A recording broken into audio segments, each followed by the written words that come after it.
জীবন জীবন নয়, এমন একটা জীবন আসবে যে দেশে গেলে মানুষের বিচার হয়, যে দেশে গেলে মানুষের হিসাব হয়, যে দেশে গেলে মানুষ কোনোদিন আর ফিরে আসে না। ফিরে আসার সম্ভাবনা জোরে কোন ঠিক?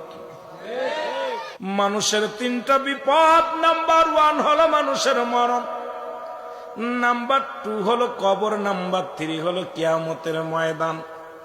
একটা বিপদ নাম্বার 1 বিপদ হলো মানুষের মরণ, নাম্বার 2 হলো কবর, নাম্বার 3 হলো কিয়ামতের ময়দান।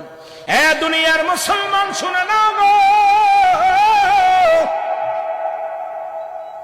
আদি পিতা আদম থেকে শুরু করে অসংখ্য নবী আসলেন দুনিয়ার মধ্যে, সবাই বিদায়।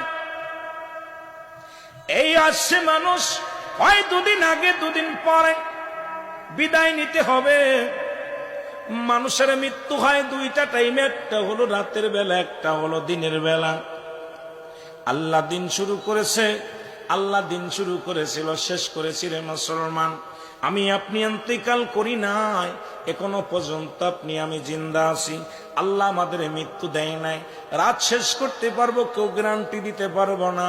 হয়তো রাত যেটুকু দিন শুরু করেছে, রাত শুরু করেছে আল্লাহ, রাত শুরু করেছে নামাজ দিয়া, দিন শুরু করেছে নামাজ দিয়া। বাবারা আমার লক্ষ্য করবেন, দিনের শুরু হলো ফজর। বান্দারে ফজরে 2 রাকাত সুন্নাত নামাজ তুমি আদায় করলা, সঙ্গে সঙ্গে তুমি হয়ে গেলা আমার রাসূলের প্রেমিক। 2 রাকাত ফরজ নামাজ তুমি আদায় করলা, সঙ্গে সঙ্গে তুমি হয়ে গেলা আমার আল্লাহর গোলাম।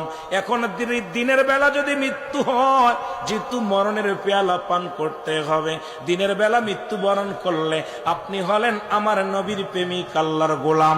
আর নবীর প্রেমিক ওই আল্লাহর গোলাম হইয়া যেজন ইন্তেকাল করলো, যেজন দুনিয়া থেকে বিদায় হয়ে গেল, তার কবরে ভয় নাই, মিজানে ভয় নাই, ফুলসিরাতে ভয় নাই, সব জায়গায় সে শান্তির মধ্যে থাকবে। জোরে বলেন ঠিক কিনা?